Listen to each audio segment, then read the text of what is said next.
Oh, I thought you were going to speak first. Hello. Welcome to How to Stay Married So Far on this boiling hot day. We're recording this on the day that...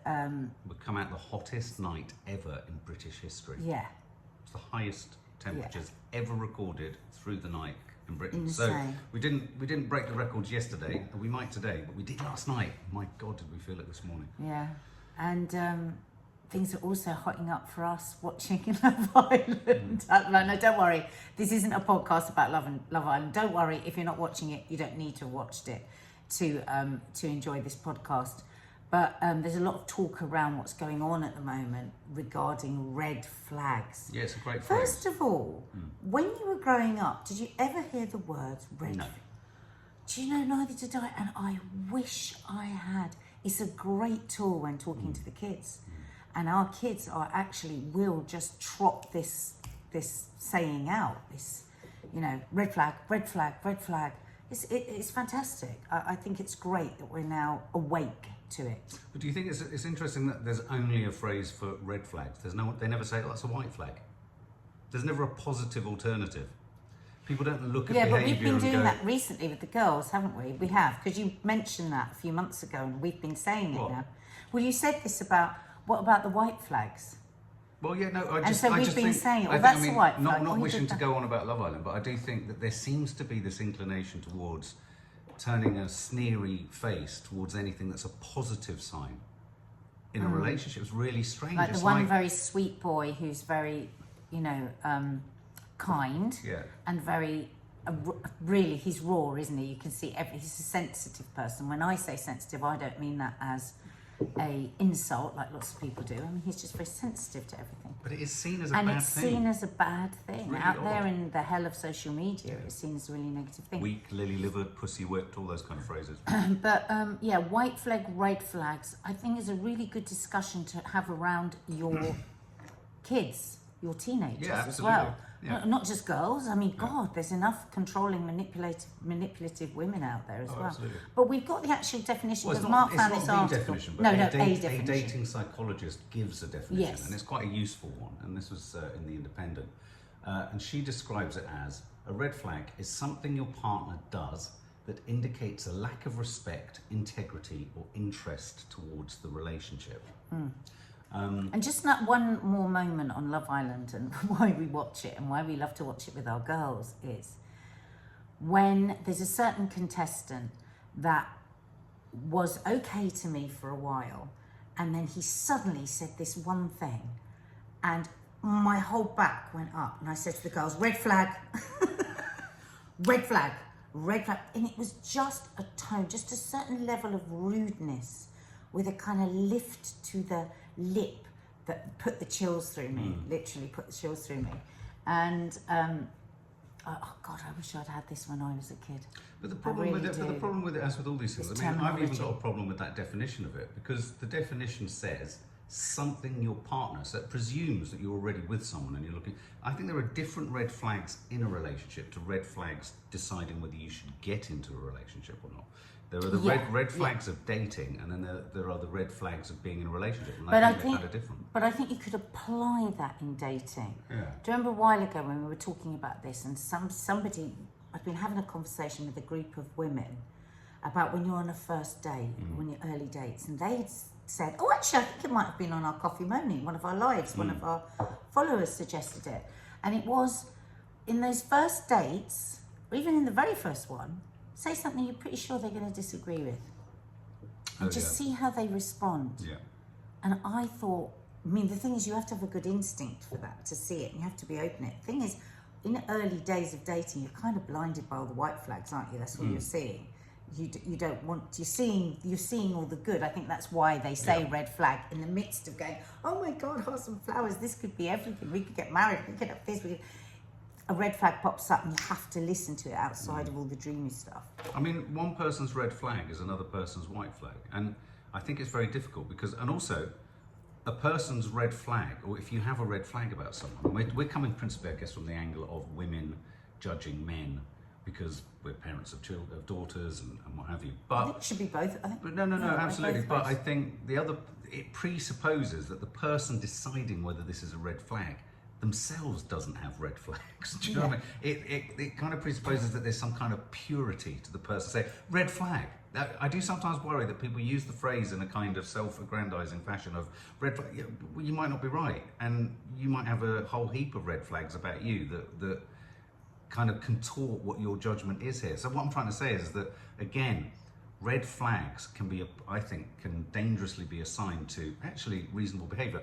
And again, without going on about Love Island, there is a character in there, Luca, who's splitting people. Well, it's not even splitting people down the middle. I'm sitting there thinking, he's got issues in certain areas, but he's certainly All not. young people He's have not, when for they're me, young. he's no more. He's not a villain. And No, people I are don't- talking about him like he's got so many red flags. Yeah. He's like a. Apparently, he's Golf being course. cancelled out there, which I actually think is very unfair. Well, it's just but I think, yeah, I mean, that sort of muddies the water a bit, because we are talking about how we do as individuals, imagining that you're coming to a relationship with a good heart and with good intentions and with your flaws. And I think when we're talking about red flags, I think we're talking about really obvious things that come up that can either tell you that this person is not necessarily a good person, or might be a good person with somebody else, but doesn't really want a relationship with you. And in this article that you found, there's a lot in there about looking for those signs. Like, are you the one that is always making the plans, always? You know, when you're younger, you can really get into that, can't you? Especially, I think it is a bit more of a girl thing with boys. The girls are doing all the running, doing all the organising, and the boys just sort of turn up. Well, one of the first ones that I quite like that she mentions is the refusal that, you know, one part of the relationship, or one half of the relationship, doesn't want to label the relationship after a considerable amount of time. So a sort of reluctance almost to want to pin it down. And I remember that. I mean, we didn't have the term red flag. I never liked to be pinned down on what the relationship was too early when I was in my more single. When we were growing up? You'd go to boyfriend and girlfriend, wouldn't you? There was none of this talking I never used the word boyfriend and girlfriend. Not when you were out there, but I suppose you weren't like me in that sense. I mean, I was, without using this horrible phrase, but you'd be playing the field, or you'd be serially monogamous, and you'd be moving from flitting and flapping and flopping from relationship to not even relationship. Is that just being young as well? Yeah, but what I'm trying to say is, within those individual encounters, there would be often times where I would be asked for a status report on where we were at, and I would want to dodge, avoid, and get out of the way of saying, I think we're kind of more than just a fling and that would have been a red flag. That, for me now, classically, there was big red flag coming out of my forehead, because what the fuck is wrong with this guy? He's not committing because he just doesn't want to into you. Well, he he is, or she... but for just fun. Yeah, that's what I Shits mean. and I think giggles. if somebody really wants to be with you, they let you know that. So I think not wanting to label the relationship is potentially a red flag. But at the same time, there is a case in point. Maybe the person seeing that as a red flag is too keen and too hungry for it to become something too soon. Do you know what I mean? Going back to Love Island again, there's a character, Ekin Sue, who wanted that within 48 hours. Absolutely. Had a major strop that she wasn't getting breakfast made for her and cuddles and hugs. And this poor guy was going, I'm just waiting to see how I feel. Yeah, now that could be his red flag. His red flag is that she's too demanding of a kind of commitment, So you've got the commitment phobe, and then you've got the overcommitters. So I think... But it's interesting as well, this language that young people have around seeing, dating, talking to. And this couple within Love Island, Luca and Gemma, that have been together from the very beginning and are always with each other and are very intense. And they've told each other that they love each other. And he got jealous the other day with her flirting with somebody else. And we were watching with our daughters, and I said, "Oh God, he's really hurt. He's really jealous." And one of our girls went, "Yeah, but they're not going out with each other. They're not boyfriend and girlfriend. They spent every minute with each other for the last 4 weeks. They've told each other they love each other, but because they haven't yet said, this is the technicalities of the dating world now." That they are boyfriend and girlfriend, they are not committed. That's not astonishing how formal it all is. Yeah, because in a way they think they're freer than us, but the formalities, the different degrees of where you are at, I would hate that. Girlfriend. I'm still trying to work out When they say, oh no, I'm still trying to work out what you are. You my girlfriend or what? Because then talking to, Yeah. which means you could be talking to them on social media and all of that. Sometimes they'll say to me, the girls, oh no, once you're talking to, you're not supposed to be seeing anyone else. And also, if you're hooking, apparently, if you're spooning with someone, it doesn't mean anything. I mean, spooning to me sounds more deep. You know, if you're spooning, or if you're hooking up, or if you're hanging, or if you're, it's all these weird God help phrases. us if we ever had to go into the dating world, we'd be a mess. Well, I don't think we'd be like dinosaurs. Yeah, okay. Well, one of the other red flags is if you never feature, and they make a point here of if you never feature on their social media accounts, and I can understand that. No, but they do say this is obviously only if you are very social media people, because this is niche. Lots of people don't have any time on social media. But if your ex has shown lots of photos previously of other girlfriends and is a scroller and is on social media and is not putting any photos up of you, that means that they're probably I can well not imagine. interested. Yeah, now that when I deep, I'm using the kids' words here. When I deep, sounded really sad, but it's really good. It's a good word. I do like it when they say that. Don't deep it, Dad. Don't deep it. Yeah. When I go deep into that, I think fucking hell. I would have been an absolute gibbering mess. You couldn't have been on social media. If I was on social media. I wouldn't have been able to put anything up because it would have all contradicted everything and everyone would have been like, what the fuck and who's that and what the hell's going on, where were you and when and why, and I'd forget to turn off the location thing, I mean, all sorts of horrors.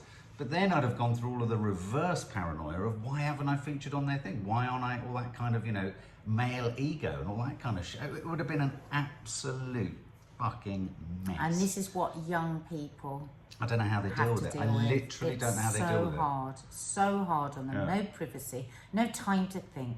Either demands to be shown on the social media or the pain of not being shown on social media. But I mean, as you say, not everybody is on social media or it means that much to them. But I suppose the equivalents of those would be, when did they introduce you to their friends? When did they introduce you to their family? When did they maybe say, oh, come and meet me at work? All those little white flags that say this person is actually interested in you in a relationship. If none of those are coming up, maybe it's time to have a conversation. Or if not, if you want to keep your pride in place, which would have been me in the old days, I would have just disappeared. But I mean, if I felt somebody wasn't really into me, I wasn't interested in them. But scrolling back to when we met, there would have been red flags popping up over me all the time. A million with you.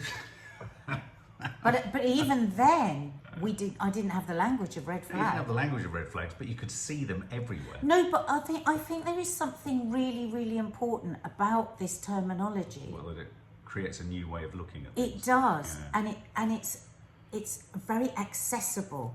And I love the way that we just talk to our kids with it, and everybody knows what we mean. And so I know, like sometimes when I'm talking to our little one as well, and I'm talking about this, and she will say, oh, then is that a red flag? It's just, I can literally see him putting the little thing in her brain, and she probably will ignore it, as part of growing up. But I didn't have anything like that in my brain. I had no safeguards. Yeah, it's incredibly useful as a parent. I mean, it's good because actually for me, sometimes without wanting to, it's very hard as a man and as a dad sometimes to kind of honestly go towards what I know boys or men are like, which is in a way that's trying to caution or provide advice to my girls without also throwing all men under the bus because of your own behaviours. Well, not only because of my own behaviour, everyone can rehabilitate, everyone can rectify, everyone makes mistakes. The thing that we were talking about in our Love Island Live last night is, for God's sake, if you had CCTV in every part of your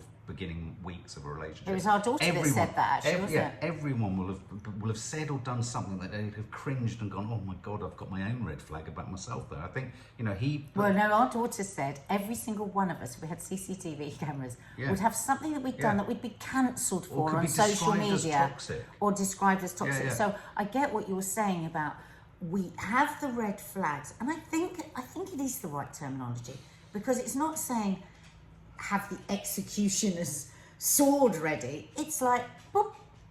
Yeah, it's like the men. It's like the men flagging in the airplanes. It's like just waving this, just waving this. Oh, hang on a minute. I might have to sort of just see that little red flag there, and then wait for and then if there's another one and another one. So going back to what I was just saying, I can't think of who it was with, but one of the girls was describing something where a boy that they knew was kind of taking a joke to a physical play fighting level.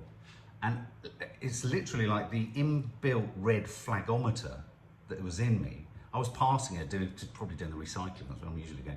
And as I was passing and I heard her say this, I immediately just looked up and went, red flag. And when I said, and they went, why? And I said, that is low-level bullying. That's not permitted. It's not Was right. it with them? Somebody was Yeah. Someone had been kind of teasingly physical in a certain way, and I was like, red flag, red flag. Where do they live? I'm going round. Yeah, exactly. But you know, but it's interesting how to the you know, when I said it, they were kind of like, oh right, really? Do you think that was like? And I had to interrogate. I was not being overprotective. I was like, no, that's low. You know, it's a great shorthand just to be able to throw a marker in the sand. And your kids, it's interesting how quickly your kids look up and they they're go, wanting, oh, right. because they're wanting guidance. They're wanting to be given tools to navigate it all. How many red flags means game over? Can you have 1, 2, 3 red flags but still get round them? This is where our conversation is blown out of the water, because the red flags that I had with you, Right. if our daughter was coming to us with those red flags, I would be urging her to break up with that person. Wow, okay, that's quite something. So this is very confusing now for people, because I don't want people to stay with people where there's lots of red flags. Right. So what you're saying, I managed to, well, I mean, obvious ones are huge problems with drink, control issues, jealousy issues, gaslighting. I mean, all these kind of things that you're looking for. And, you know, one of the things... He's not describing himself. No. It sounded like he was saying no, not at all. But I'm a big believer in being brutally honest. I think if everyone interrogates how they conduct themselves, men and women, in a relationship, there is a low level of all of those things. I think that the challenge to be in a relationship at all times, at all ages, in all walks of life, is how to keep all of those essentially quite negative and potentially dangerous impulses in abeyance and low, and that they feed the excitement and joy of love and never overwhelm it. Because I think a huge part of being in love and in a relationship, psychologically and existentially, is toying with the dark side all the time of dependency, codependency, jealousy issues, all these things. They're all what, for me, I think they are the things that make a relationship have a frisson of excitement. But of course, if any one of those things eclipses anything else, it's game over. It's red flag fucking city. Where does it mushroom? Yeah. I think So why that's we why I think it's really interesting, survived our red flags is, I think we were both damaged people, and I think we both had a real desire to change and to be better. I think that's a huge And that's thing. the key. Yeah, So, for change. instance, this Luca jealousy that we witnessed on Love Island, and he's now being cancelled, this poor boy out there in the world, how he then managed his feelings was what mattered to me. Now, of course, it's a very edited show. God knows what actually went on, but if we're just looking at face value. Yeah.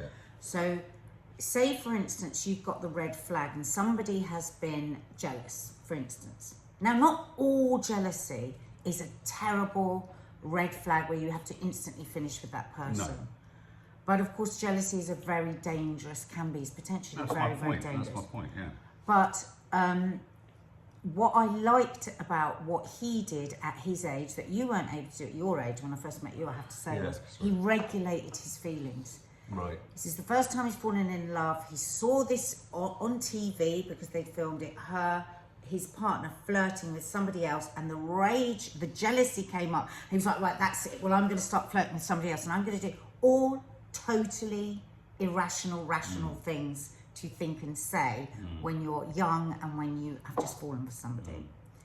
If he had continued with that, raging, not speaking to her, gone off to flirt with somebody else, said something really manipulative, but actually what he did was he sat down and he told her how he felt about what he'd witnessed. He was still angry, he was still upset, but he managed it and he brought it down. A willing to change and a willingness to, I think, a recognition that those feelings didn't feel good. But if you've got somebody, if you're with somebody who just will not admit that they're doing anything, and everything is about how you are and what you're doing and how your behavior, how you're your behaviours are impacting on them to make them behave a certain way, then they become massive red flags like that. Yes. So, yeah, it's complicated. There's no two ways about it. So what you're saying is that my red flags went because I was willing at some point to change the behaviour? Your red flags, those red flags didn't go, but I think I wouldn't have stayed with you if I didn't see the willingness to change. Right. But why I'm treading carefully around that is I don't want to influence any young person who is in a really toxic, jealousy, controlling relationship and thinking, oh, I've just got to get them to understand that they need to change, and then they go. Because it's actually very rare that somebody changes. Right, okay. I mean, and you've worked really hard, you've had therapy, you've done this, you've done that, but not everybody can do that. Yeah. I think it's rare, and I think I knew I had so many bullshit things going on in me as well that I needed to work on. So our relationship comes from a deep place of really loving each other and caring about each other, and then recognizing how messed up we both were, and then working very fucking hard to work on it. It's quite rare to get two people that are willing to work hard at a relationship. But an interesting point on that, and this kind of goes off topic just a little bit, but I think you can have red flags about your behaviour and be aware that you have red flags. So, for example, I think one of the problems with, let's characterise my ultimate red flag was self-destruction, wanting to disappear into drinking drugs and just wreck it all, because actually I felt I'd red flagged myself out of existence. I felt like I'd waved so many red flags, the red flags were all over the place, and I kind of thought I'd kind of given up. The point at which I thought, oh, okay, it's not game over in terms of the red flag situation was, I saw someone who could see past them and see the essential person behind the red flags, and that gave me hope. It took me time to undo the habits that were still the red flags, and I'm just trying to say all of this as a kind of characterization of, I often wonder or look at the kind of DNA of how we manage to navigate and get around all of that. And it's not like one morning you wake up and go, oh, I'm not going to be these things or do them. Or I go to a therapist and it resolves it. It's been a multi-layered, multifaceted, constant, still a work in progress type process. But there is fundamentally, as much as you're saying it's about a willingness to want to change, there is also an aspect of, I couldn't have done it if there hadn't been someone who was willing to see me still. Past the red flags, and that's really hard. It's really hard to this see comes past the with red a flags. warning, because I think what can really happen is if you're in the cycle of going with toxic people, is you can always think you can change them, you can save them. If somebody's just nicer, just kinder, just better, just behaves better, then this person is going to change. It's rare. It's really rare. I do think though that, say for instance, let me think of a red flag. Right, massive red flag. If I was talking to any young person, man or boy or girl, would be if somebody is asking to look at your phone, right? Now, the problem is, generationally, it's quite a thing, because they have very little privacy between each other and within relationships. This is what our girls tell me. You know, you've got Snapchat where you can see where people are, you know, you can check up on people. There's everybody is a mini sort of Stasi police, you know? But what I wouldn't say to our girls now is, he's asked to check your phone, finish with him. Right. What I would say is, put in your boundary, and your boundary is always right at the beginning of a relationship. Because what can happen is, at the beginning of a relationship, you can say, oh yeah, look at my phone, it's all very jolly, red flag didn't show. But then if there becomes a point where you're uncomfortable with them looking at your phone because it feels controlling, then it's very difficult to now say, I don't want you to look at my phone, because like, why? What's going on? What have you been doing? Who have you been talking to? Whereas if you say right at the very beginning, I don't show my phone to anyone, because I just don't, because it's nobody else's business. And if somebody can't handle that, and then if they think that that's suspicious behaviour, I wouldn't dream of saying to you, show me your text so I can look at your text. What is that? Then if those boundaries can't be respected, then you'd have to really start thinking that this is a problem for the relationship long term. Do you think it's much more of a thing, because I hear the girls talk amongst their girlfriends, obviously, and they all talk in red flag language. It's like, oh, it's a red flag. Do you think it's much more a discussion between girls? Is it a sort of system that works for girls, young girls and women? I'm sure it must have bled into boys as well. It must have bled into boys. That's a red flag. I mean, what we had, unfortunately, it was very sexist, and it was only on one side when I was growing up, was bunny boiler. Yes, and that was used for any kind of situation where a woman might be putting in a boundary, might be asking for something, might be wanting clarification on the relationship. Just a bunny boiler. It was just a blanket. That's true. Yeah. No, you're right. Well, some of the other things that I'm mindful, we're heading off to coffee morning soon. They never initiate dates. So if it's very one-sided and only you keep. I mean, yes, that is a red flag. If you're constantly demanding to see someone and they're not really ever taking not the even front demanding. foot. You just kind of always like, you're waiting. And then next Thursday's this, and then I think let that go for a bit. Let that go for a bit, because the person might be calibrating how they feel. Yeah. It's not always, but if that continues, you really have to ask yourself how meaningful you are to this person. Is this person thinking beyond this bit of fun with you? Yes. And if you come to the conclusion that they're not, and that this is just fun and you're right with that, go for it. But if it's starting to hurt you and undermine you, then really think about how you can get out of it, because where is that all going to end up? You're going to end up more hurt, more time wasted. And there's a lot of people that wouldn't care wasting another person's time.